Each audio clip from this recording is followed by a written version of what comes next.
So we want to welcome people to our breakout session. We are in breakout stream 2. This is the labor market opportunity and economic security for Native Americans. This marks a real change, I think, for most academic conferences. I don't think economists or labor economists have had a session anything like this. We have had them each year at our joint meeting between the National Economic Association and the American Society of Hispanic Economists. And in fact, we've had several panels on the economics facing Native Americans, but I'm very happy that Randall Akee, who's at UCLA, has taken leadership to create an affinity group to marshal making sure that we would have this kind of research, and he will be the first presenter. And then we will hear from Professor Blythe George, who is at UC Berkeley, and then from Professor Jeffrey Burnett, who's at Rochester Institute of Technology. We want to thank the Washington Center for Equitable Growth for helping to sponsor this session. And I want to do a nod to Kate Bond, who's at the center, who has helped to make sure this took place. And the Washington Center for Equitable Growth has been a sponsor for the NEA ASH sessions, where we always make sure to Native American concerns. Kate, did you want to say something before we get started? Nothing much. I'm just so excited to have this session take place. And also I want to give Bill you credit, because I think you're the person who has really highlighted this research for me, particularly through your work at the NEA ASH conference. And so I think a lot of the credit also goes to you for always drawing attention to economic issues facing Native Americans and the need for them to be at more economics conferences. So thanks a lot, Bill. Well, thank you. And so we're gonna do, they shorten our sessions, so we need to be tight on time. Hopefully everybody can squeeze in their presentations in about 10 minutes, and then we'll see how it goes from there. So Randall, I see you're ready to share, so please, you can start your presentation. Hi, can everybody hear me? Great, thanks for having this session. Thanks, Bill, and thanks, Kate, for organizing us. So I'm gonna give you a presentation of a project that I've been working on with two colleagues, Emilia Simeonova and Maggie Jones, who's at the Census Bureau. And the disclaimers that any opinions here are those of the authors, not the Census Bureau, and all of the data that will be shown have been cleared by the Census Bureau's Disclosure Review Board to ensure that no confidential information has been disclosed. And what we're going to look at is, so this is related to labor markets on American Indian reservations, and in particular with regard to casino operations and its impact there on economic conditions. But I'd actually sort of challenge you to think about this a little bit more as universal basic income and its impacts on the relative standing of the affected populations. We see this as sort of the first stage in our research to look at longer term outcomes with regard to intergenerational even impacts on children and their earnings and incomes. But this paper is really sort of a first stage effect. And I will tell you how we do it and what we do. So the Indian Gaming Regulatory Act is what established gaming casino operations in 1988. It's one of the largest sources of tribal revenues for governments, tribal governments. It's in the tens of billions of dollars. Most recently, it was sort of estimated around in the 30s billions of dollars prior to the pandemic. To give you a sense of the size, the Bureau of Indian Affairs and Education has a budget of $2.8 million per year, and the Indian Health Service has a budget of about $6 billion per year. So it's quite a large amount.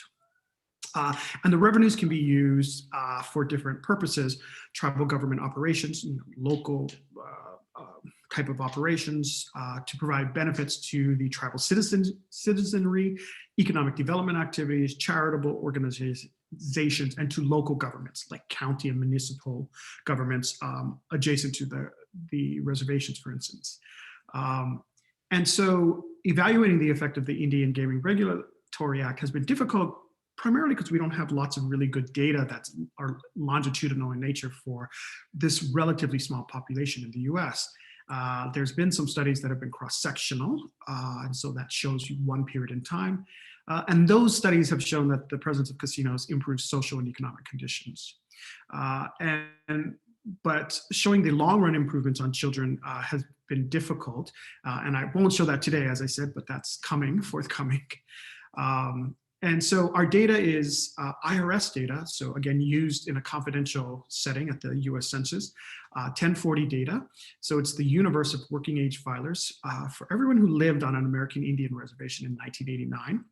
And we have data for further years, 95, 98, annually through 2017. And we look at the adjusted gross income, AGI, at the tax unit level, the family. We identify the race of the tax filers using the 2000 decennial census, and we restrict our analysis just to those living on reservation census tracts in ages 18 to 49 in 1989 and still alive by the end of our data set. And we drop individuals from the data who disappear and do not reappear, essentially those probably who have died. And what we do is we calculate the income rank of the filer in each year within their own birth cohort, and measures of casino operations when they opened on a particular reservation were gathered by the authors, us, from tribal government websites and commercially available information. There's also a measure of revenue, the revenue allocation program, which is like the universal basic income, where the tribal government pays a proportion of the gaming revenues to its citizens, just sort of without any requirements except to be a tribal citizen.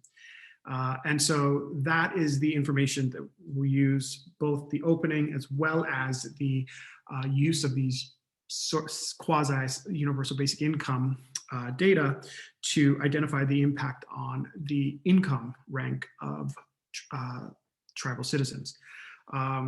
So I won't go through too much of this. About 7% of our individuals in our data reside on reservations that have a casino. About 5% are exposed to cash transfer. Half are male. Most have at least one kid, or on average. About 80% are married. 11% are head of household in our data. About 4% are American Indians. So again, remember, non-Indians do live on tribal reservation lands and actually outnumber them in certain places, oftentimes in places like California. And so, yeah, with that, I'll just tell you the regression that we're going to run. On the left side, it's income ranking for individual I at period T. We'll have a vector of characteristics such as the size of the family, the gender of the head of household, marital status. We'll have a measure of casino operations. And again, that will change over time in our panel data, depending on the reservation and time period. So some reservations did it in the early 90s. In California, casinos really started in the 2000s, and in different states, they happened at different times. So they didn't all start at the same time. And a cash transfer program. Again, some casino reservations provided it, others didn't. So there's a variation even within the casino operating tribes. And then we have a time fixed effect and state fixed effect. And we cluster our errors at the state county level. This just shows the casino openings over time. This line here is the number of casino census tracts. So there were actually a few prior to the 1988 law that precipitated the increase, the law itself. And you see there's been an ever increasing number of census tracts with casinos.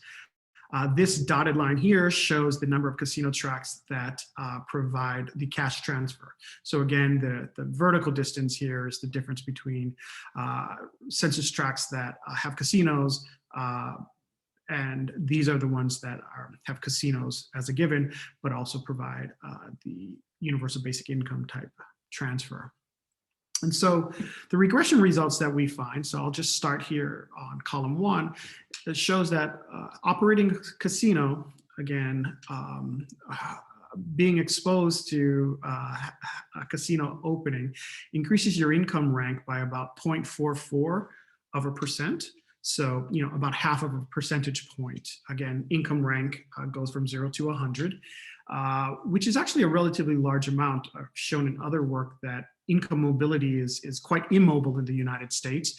So the chances of moving across income percentiles are actually quite low.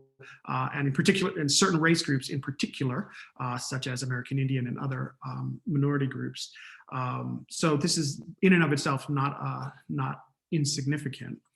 Again, this is for all races. So this is everyone who resided on a reservation in 1989 and potentially forward. Then we add in column 2 whether or not there's a cash transfer program. And again, this should not apply to non-Indians. They are not eligible for it.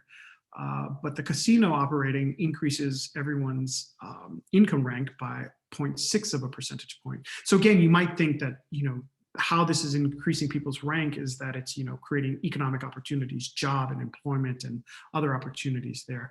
And again, this is for everyone on the reservation who's residing there. In column 3, we interact American Indian, the race, with these casino operation and casino transfer.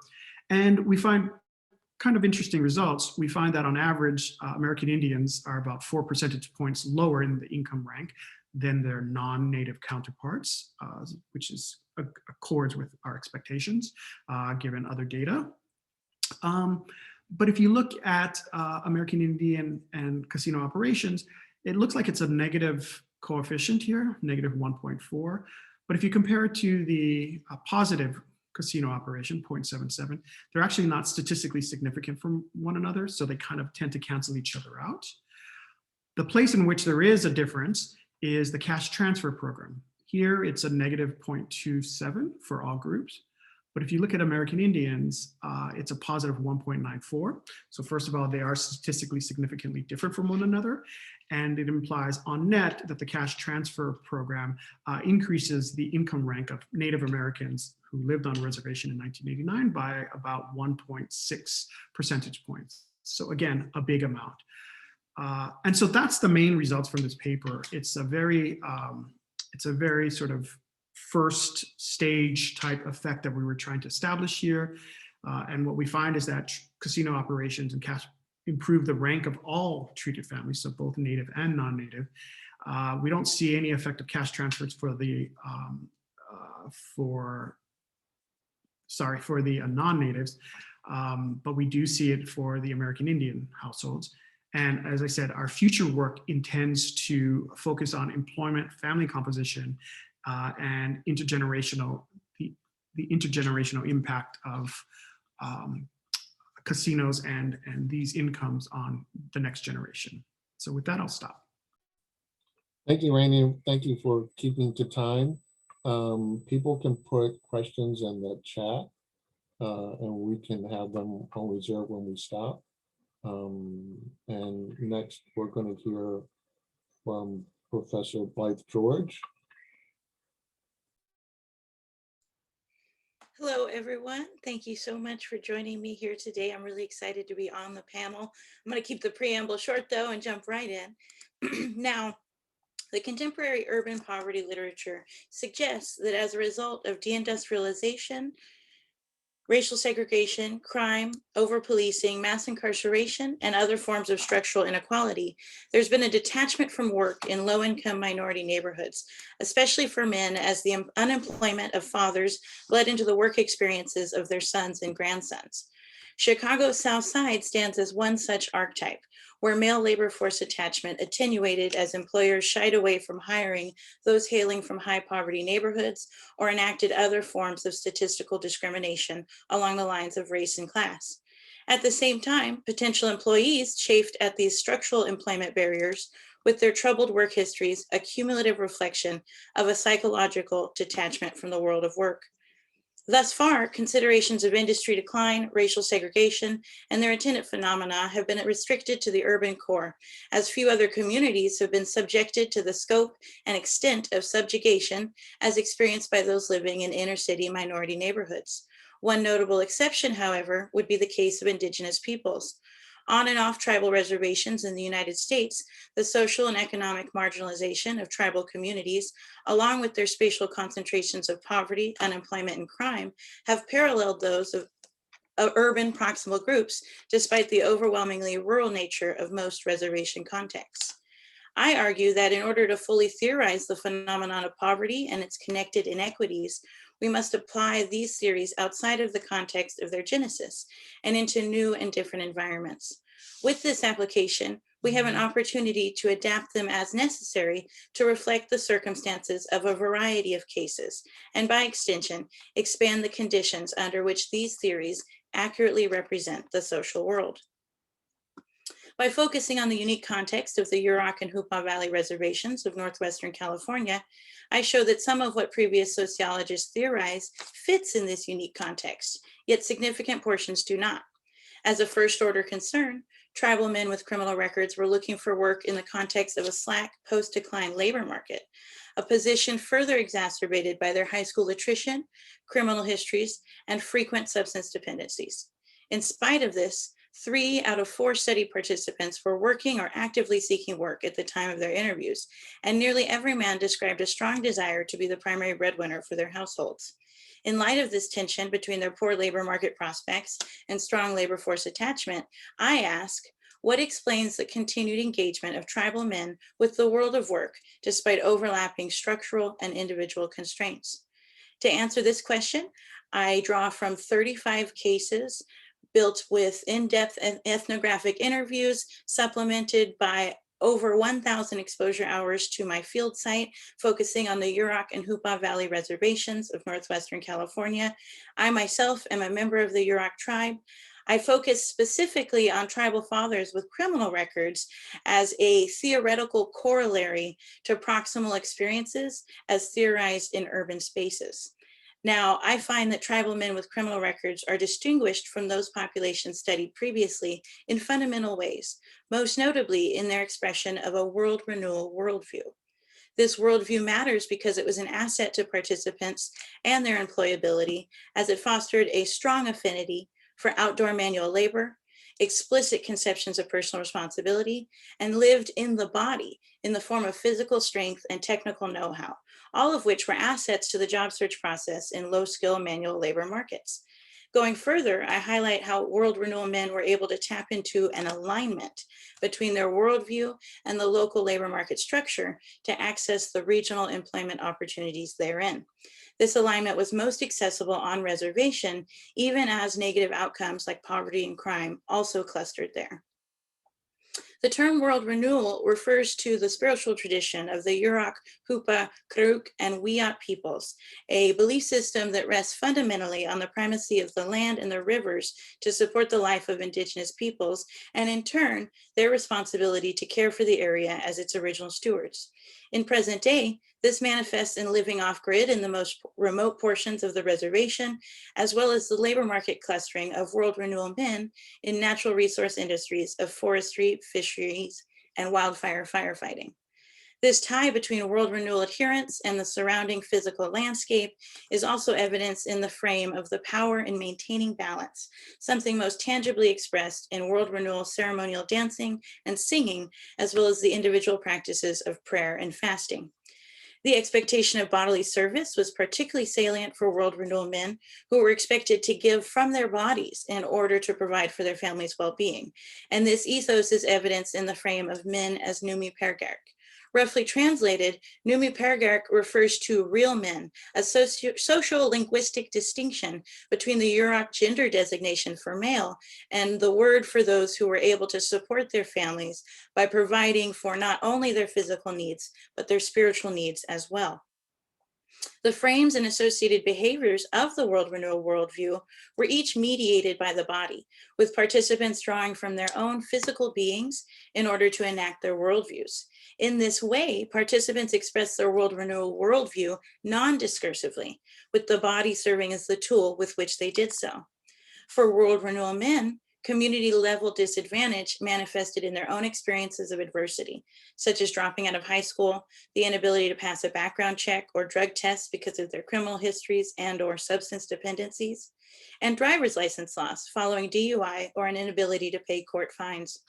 In spite of the frequency of these negative labor market credentials, 3 out of 4 participants were either currently employed or actively seeking work.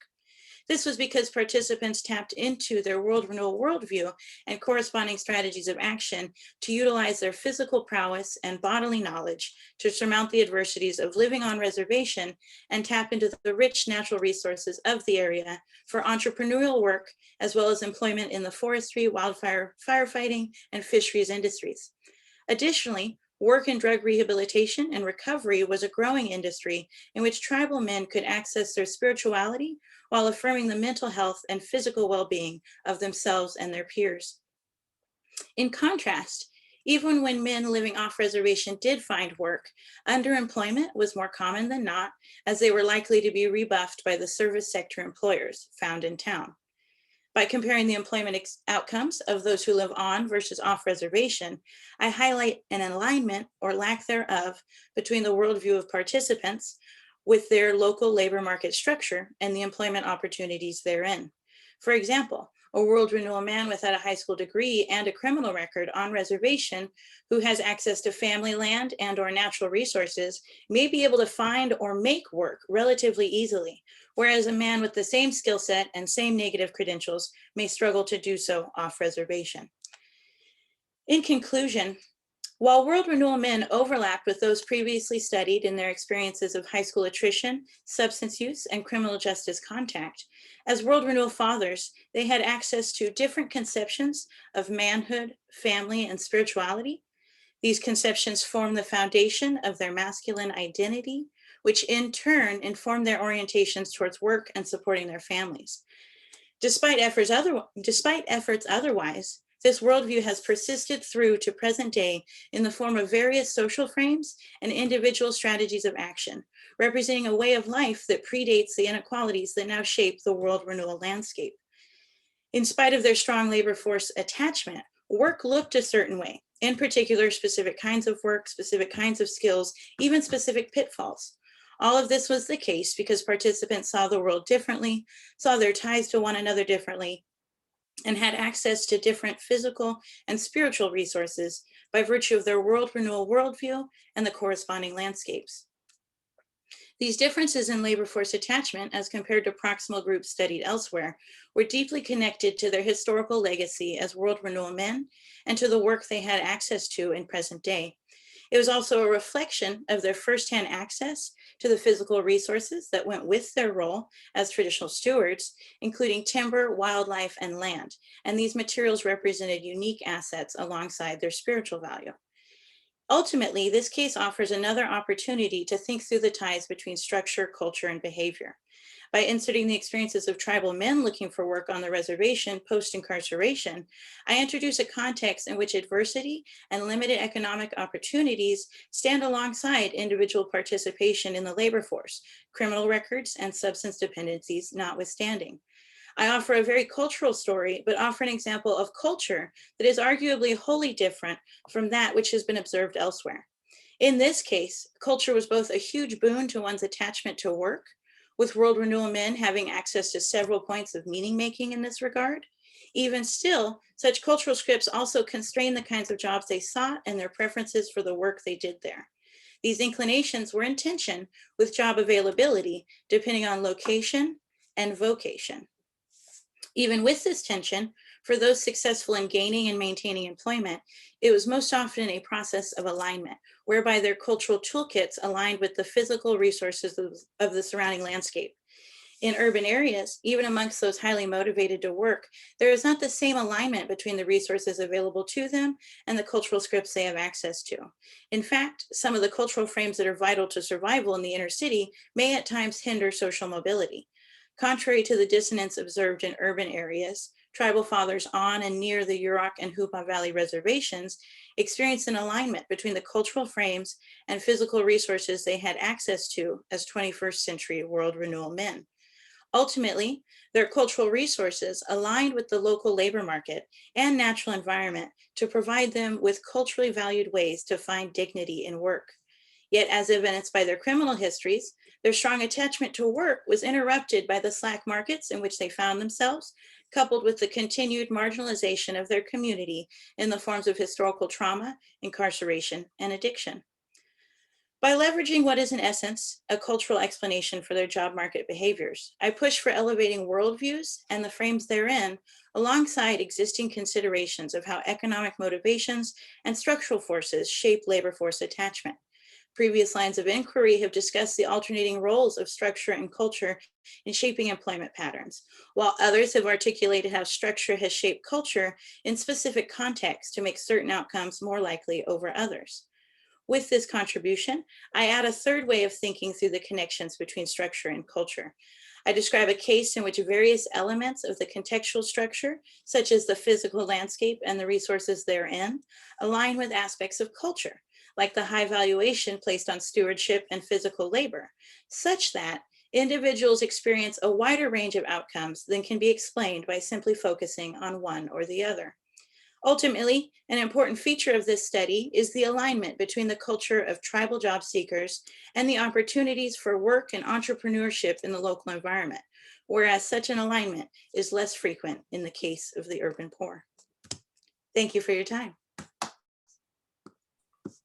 Thank you. And again, if you have questions, we will do them at the end, but please make sure and put some in the chat.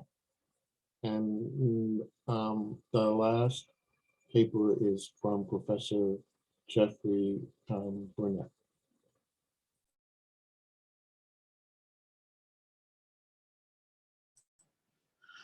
Thank you very much. It's wonderful to be part of this presentation and a group of individuals. Really just happy to be included in this. Is everybody able to see my screen? Okay. All Yeah, right. we're seeing it. I'm having difficulty seeing which one of those is. If I click here, is it? For some reason it was working. Oh, here we go. Are you just able to see my presentation, or let me click. Try one more time. We were seeing your whole screen. That's what I thought. There we go. And now you just see the presentation. There. Correct. Sorry about that. So really what I want to do here is talk a little bit about some of the work that I've been doing and focusing in on some of the issues with just processing and collecting data on American Indian, Alaska Native individuals. In general, there are a number of different challenges that are facing American Indian and Alaska Native communities as far as data is concerned. One, of course, is we're a relatively small portion of the US population at large, relatively decentralized, and I'll talk a little bit more about that later on. There's a really a lack of data infrastructure and data sovereignty. And similarly, I'll talk a little bit about what those mean and how that comes about to affect how data is available and what data gets used and how data gets created. But ultimately, the data sets that we have involving American Indian Alaska Natives tend to be federally managed data sets that focus on socially constructed categories, that being race and ethnicity. And these categories amalgamate American Indian and Alaska Natives. The point there being that American Indian and Alaska Natives have a wide diversity of identities and communities. And that's not being made up or taken into account in these two specific categories. And then, unfortunately, the last part is that the way that the data then gets tabulated ends up subsuming American Indian, Alaska Natives a lot of times into some other category. So the lack of infrastructure and data sovereignty is really well exhibited by just relatively recent examples. The Johnson-O'Malley Modernization Act required that there be a preliminary report where they provided some sort of estimate of the number of individuals that would be eligible for the Johnson-O'Malley program. The Johnson-O'Malley program serves students, American Indian, Alaska Native students, who are in elementary school all the way up through 12th grade. So as long as they're 3 years or older and in 12th grade, then they're eligible for this. And this is money that's provided by the US government to provide cultural and academic support. But the main point of the program is to have community involvement in the decision-making of what programs get made and how they're delivered. One of the issues there is they ended up coming out with a number that was problematic after reviewing a number of the various data sets that were out there. And I go into a pretty detailed criticism of their preliminary report in another paper. But in addition to that, the 2013 American Indian Alaska Native labor force report is supposed to collect information on American Indian Alaska Native communities. And that was actually the last report that was produced. And at that point, they said, well, we're just going to have to start using census data. That's what's best and available. And they're supposed to produce this report every 2 years. The 2013 report is the last one that's been produced. So here are good examples of where the lack of data for American Indian Alaska Native communities and tribal nations in particular is not being able to meet the needs for policymakers. And this is largely because of the fact that there's a lack of data sovereignty. So the data sovereignty issues, this is what's going to determine who has the ability to choose which data is collected, how it's collected, how much of it's collected. And these are all vital in understanding the current state of any community and addressing its needs. And as a result, we do not have the evidence-based policies that that are necessary. Overall, the big issue is that, again, federal data sets focus in on this difference of race and ethnicity. And basically, it's interesting to me that they have created these two different categories that are completely socially constructed. If you look at the definitions of these, in many ways, there's a lot of parallel nature, but ultimately they explain that Hispanic and Latino is ethnicity, whereas other groups are racial groups, and they go on to explain that this is not to define race biologically, anthropologically, or genetically. We're just coming up with categories of lumping people into data sets, right, where we can understand the needs of the different communities. And this, in many respects, does well for a lot of the identity groups that it's collecting data on. It doesn't do nearly all that well for American Indian Alaska Natives. And again, why is it that they're collecting this information? We're looking to ensure equality, equal opportunity, understand change. And in the presentation that was provided and cited here, they go on to explain that basically the reason that we're collecting this, the census collects this information, is for those first two categories: ensure equal opportunity, understand change for both race and ethnicity groups. But then they go on to explain it's important to also administer programs for specific groups, and they go on to cite all the various or a number of different programs. And in doing so, they explain it's Indian Housing Block Grant Program, and the Community Development Program, Indian Health Service. These are all the sources or programs that they're citing, and they all deal with American Indian Alaska Native people. But like I'm going to argue, the data is not constructed in a way that really serves these particular needs.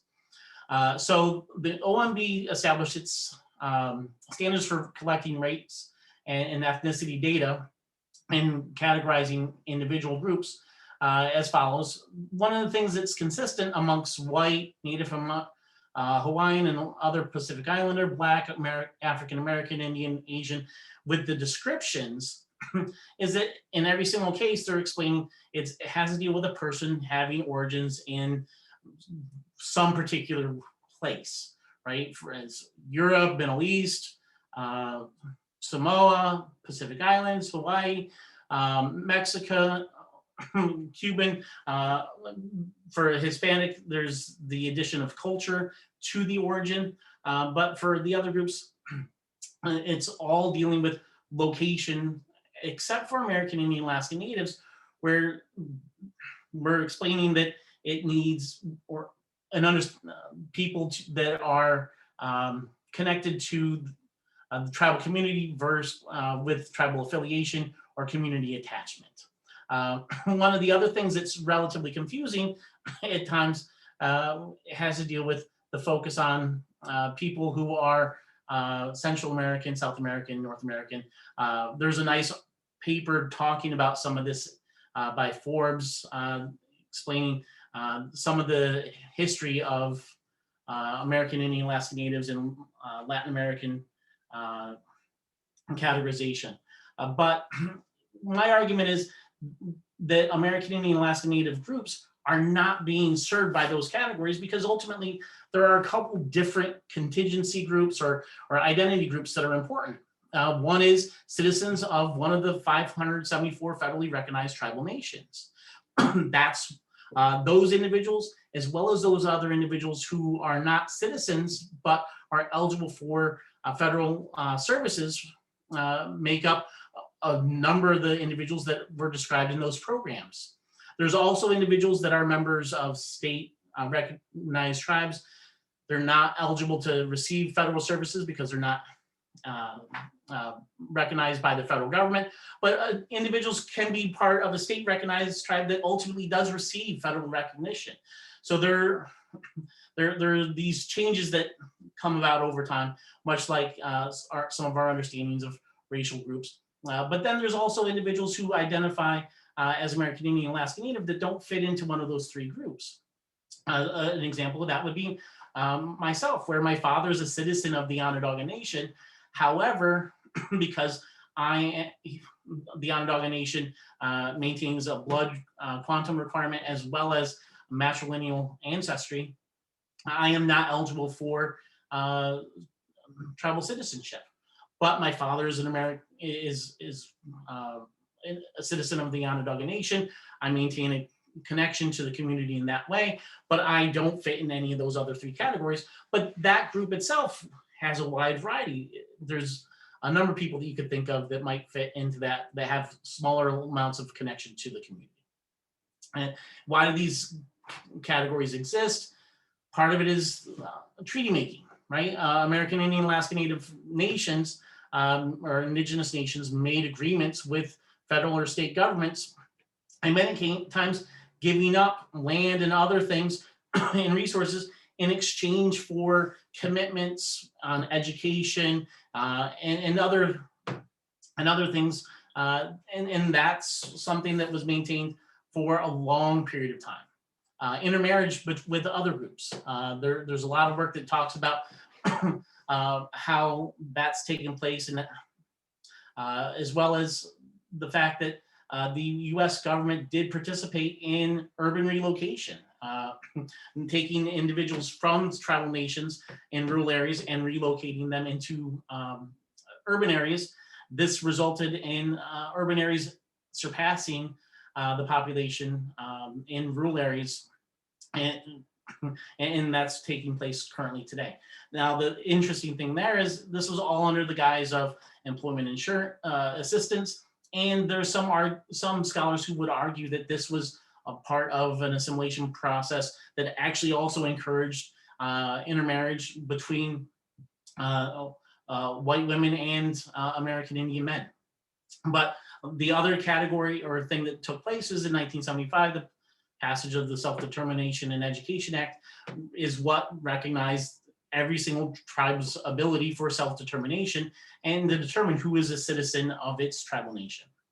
And these are a couple of the different data sets that are posted up.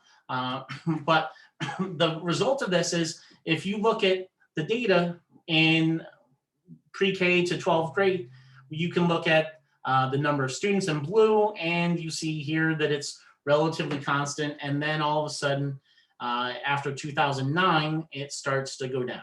As a percentage of the overall population, it's the same type of thing. You look at the undergraduate population, you see a similar pattern taking place. You see a similar pattern when you part it out based upon graduate students. And so the question is, what is it that's special about 2010 that's causing all American Indian Alaska Natives to no longer be around? At least in the data, as far as the data is concerned, and all the data that's produced by the Department of Education. Well, I'm going to argue, and do argue, that this is a false narrative that's supported by the data, and it's all due to the lack of data sovereignty on the part of tribal nations and American Indian communities. This change is the result of a change in collection of data of data for race and ethnicity by the Department of Education, and the propensity of American Indian Alaska Natives to identify with other categories.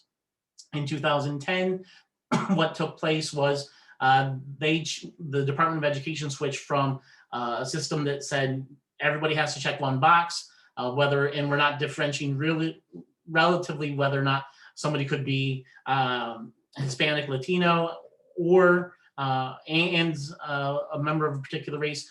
Everybody was answering three things with one question. After 2010, all educational institutions had to go with a two-part question, separating race and ethnicity, and allowing everybody to check more than one box. The American Community Survey data didn't experience this difference, but the next thing that happened is that they only count people who check one box as American Indian, as Asian, or if you check American Indian in some other category, you are two or more races. Or if you're Hispanic and American Indian, you are classified as Hispanic. And so this is what happens if you compare those data sets together.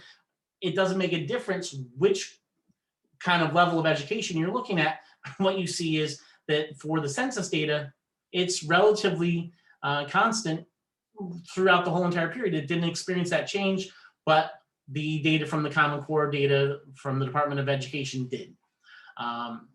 Whether you look at undergraduate numbers, it's the same type of thing. Graduate students, it's the same type of thing. And in every single one of these cases, we have this major downshift due to a change in operational decision, operational definitions for who is or who is not American Indian Alaska Native. And so what's happening here is that this lack of data infrastructure, data sovereignty is resulting in significant issues with the collection and processing of data. It's resulting in federal data sets basically providing false narratives potentially, and ending up in a situation where the data is not really able to achieve its purpose of ensuring equal opportunity, understanding changes within the community, or administering the programs for American Indian Alaska Native communities. And so what needs to be taking place is there needs to be some sort of concerted effort to decolonize the data, is what I would argue. And that's should be done in a number of different ways. One, in pushing back against the current classification system, because the data is already created, and saying this is how we can end up modifying the current data structure just in the way that we tabulate it and report it, so that it can be a little bit more useful. But then ultimately we need to have American Indian Alaska Native communities as part of the process of deciding how to collect their identity information, how to how to classify themselves, and which data is going to be important for them to make the decisions that impact their communities. So thank you. And Thank you. And these were all fascinating. I'll offer for those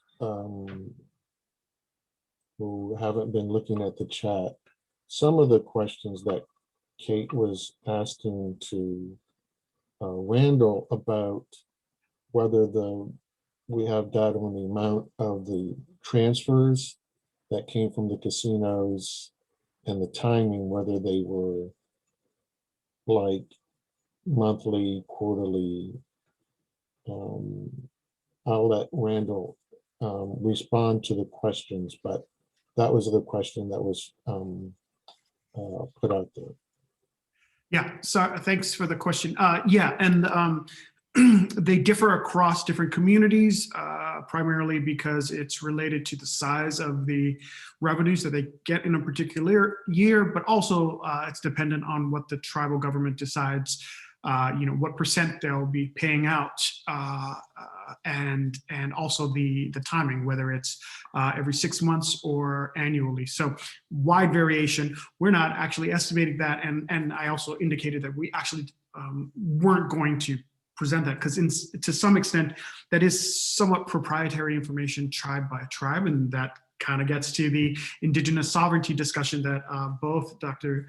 George and Burnett were alluding to, which matters in the sense, and here's where it's proprietary because it's related to the size of the overall revenues that the tribal government is receiving from casino operations. And to the extent that competitors want to know what the size of the market might be, that's proprietary information to the operation there. Also, right, it's not our information to give out. And so, again, none of the information that we're using is explicitly tribal government information. Again, the information on the opening and closing of casino, or opening, we're not really looking at closings, is all public documentation, and that's easily verifiable. But the size of the payments, again, is a bit more confidential. And so to respect that, that's something we potentially could estimate, but we have no need to and won't be doing that. Could I add a point on that?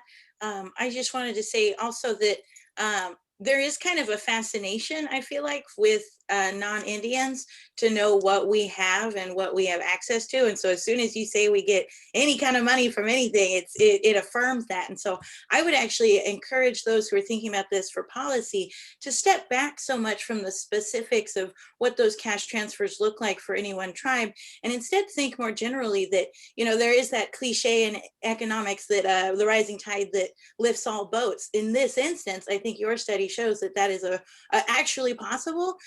And so we should, a lot of times I think we want to fund things halfway, but when something works, sometimes it is just that straightforward as giving people money that in turn floats all boats. Yeah. Actually, if I could, there was a question about policy in the Q&A that I thought I wanted to address a little, and it kind of touches on this. If we're trying to think of things that resonate with these worldviews and that will help, I first think when it comes to this idea of cash transfers, I found in my work that there was a really strong preference for being kind of the primary breadwinner, or at least very much formal work, right? And so we're not talking help through welfare or TANF or those kinds of things. In their instance, they were often looking at the income taxes. Income taxes is kind of like our Christmas, if that makes sense. When you get to file and get your W-2, you get quite a bit back from the government. If there was a way to increase that amount, or even, in my mind, what if we did reverse estimated tax payments so that amount was dispersed throughout the year? Those are the kinds of things that I think would be seeing that kind of direct positive benefit. And, I don't know why it's such a hard sell, because it will work. But we know that there is an aversion to those kind of cash transfers, at least in the US. I also wanted to point out for employment policy, I think that, in my opinion, and I'm a young scholar, so I'm still wondering how much to dig my heels in and how much to stay flexible. But I really do think that in areas where natural resources were the economy, we need to resist the urge to retool everyone to the industries that are there now, whether that's the service sector, whether it's entertainment, working at casinos, what have you. I think we should resist that urge and instead tap into these huge strengths that not only Indians have in these areas, but non-Indians as well. I use that expression just, I know there are better terms, but I think often we think of tribal issues as just tribal issues. And actually in these rural areas, many of these experiences resonate with individuals of all backgrounds. And so when we think of a multi-generational logger, they might be tribal, they might not be, but I don't think I should be trying to convince them to work at the casino. Instead, we should be investing in green jobs, the Green New Deal. That is where we are going to have the jobs for the people who were displaced by the timber decline, by the coal industry decline, oil. All of these will hopefully be coming to an end. And those very same men and women could be working in the forests, on the rivers, in the land. I know in my part of the world, the spotted owl was a big controversy in the 90s. And there are people whose fathers were displaced by those regulations and technological changes, all that. Their sons now are biologists and they work with the tribe to count those very same owls. So it's possible. And I think, though, we have to rethink how we think about doing things for these solutions to come to the table. That's all for me. Thank you. I think the question about the revenue was to try and see if you could see it not just boost income, but was it boosting earned income in the sense that it could be used for skill attainment, it could be used to provide better transportation to better jobs. Whereas if you get it once a year, it may not be as easy to do, but I think the conception was to see that variation and to see if it spurred different responses. I mean, there's the obvious, yes, if you give people money, they have more money, but is it actually a multiplier? Is it that they're given a small amount of money, but this multiplies because it becomes an avenue to better opportunities? And Bill, I'll just jump in there, and hopefully it also tags something that Jeff has been, aiming at as well in his talk. But what you're asking is, what's consumption and expenditure look like in this population? And in survey data, which we have, these populations are not well represented. And so it's not really possible. So the data that I'm using is the IRS data, which is, sources of income, but not sources of consumption, not how you spend your money.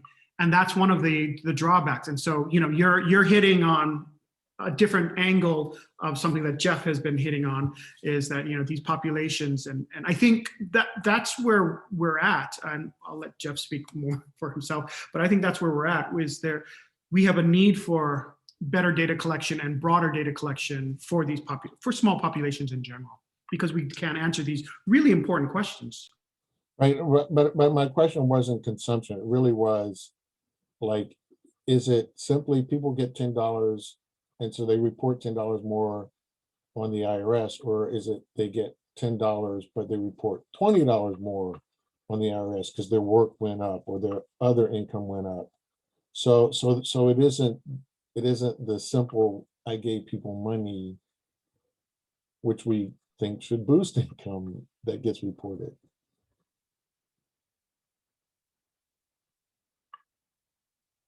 But you're right. This panel is so important, and Randall, you made such a big plea for the increase in data collection, and you've been a big champion in using big data, so we can finally get a look, at least a look, at these issues, and not having data keeps people out of the conversation. I think it was very useful what Professor George was doing by showing even a different framework about how one would approach a lot of questions we tend to think of, like choices of occupation, skill sets, and to look at them from a different lens. So you can't do that very easily without bigger data, but unfortunately, it keeps people from being at conferences because so often people, of course, want some graph that shows it, and unfortunately, it even keeps us from the conceptual conversations. So this is, all three papers have been enlightening for that, in making us understand that even the questions we ask because we're used to seeing data of a certain type. And so that's why we ask those questions. I mean, what has always frustrated me with this whole notion of out of wedlock births is this like fetish people have with the share of children out of wedlock, and ignoring that that's a share. And so there's no conversation about why is the birth rate declining, right? Because within the data, and you actually look at these trends, the bigger thing is the birth rate is declining. And one of the biggest components is birth rate is declining to married women. So you never see papers on why is the birth rate to married women declining so significantly in the United States. It's fascinating what triggers questions, and of course, it's only a question if it's certain groups. we don't ask the question broadly speaking, which is why we don't ask about the dramatic decline in birth rate to married women. Just as an example, because we get the data a certain way, we ask questions a certain way. So I just want to jump in real quickly and thank everyone for including me too. And Dr. George, I think one of the things you raised that I found really interesting, talking about the spotted owl, it's one of the, I think what's interesting in that is sort of this generational change, and there are things that Native communities can teach the broader population. That's some of what I was sort of taking my viewpoint on it from universal basic income. But what you're talking about is sort of the retraining of the labor force, and that's something that the nation cares about. So I would encourage you to do more work on that, because that is a fascinating sort of, it's 20 years ahead. Well, not 20 years, whatever. It's something that speaks to a broader audience as well. And it's something that Native people are doing. And it's also consistent with Native values, sort of preserving the environment in different ways. And that is fascinating. And I think, Bill, as we were talking, that's the stories that don't get told, as we're saying. And there are lessons, there are fundamental economic, sociological lessons that we all see in these different communities, can't often be told, but should be told, because they inform policy for other communities. And there are some fundamental truths that that can be extended. And that's how I see sort of, research like this and how it informs other places. It's good and informative for the particular population, but it's also instructive, perhaps, informative for other groups. So I think you guys, both of you are doing great stuff and should keep on doing that. I find both of your work very, very inspiring, and I'm really excited to see more. Thank you. I just was going to say, I think with this kind of stuff, we just have to keep ourselves open to answers that come from the level of paradigm. And I think a lot of times we ask questions within a neoliberal certain kind of expectation of in and out. This is how you relate to others, all that. And in Indigenous communities, one of our kind of survival tools has been that we come from a different paradigm. We think about all these things so fundamentally different that truthfully, as climate change looms, these are the lessons we're all going to have to lean into if we want to come out of it, That's a great point. So we have reached our 4 o'clock limit. I do want to encourage people, we will not have the NEA ASH conference this year, and unfortunately it's been on pause for 2 years, but it will resume next year. And Randall, I apologize. Your group is joining us, but I forgot its acronym. AERIP. So AERIP will be joining us. There'll be the three of us next year. And I encourage people to think about it. It occurs in the summer. We encourage younger scholars. We encourage scholarship like what you saw here, where it's a discussion of concepts outside of mainstream and only in the sense that it encourages people to look at things from a different perspective. And we're very open at the meetings to new perspectives and new contributions. Diversity doesn't mean anything if you make everybody play the violin. So thank you, everybody. Bye.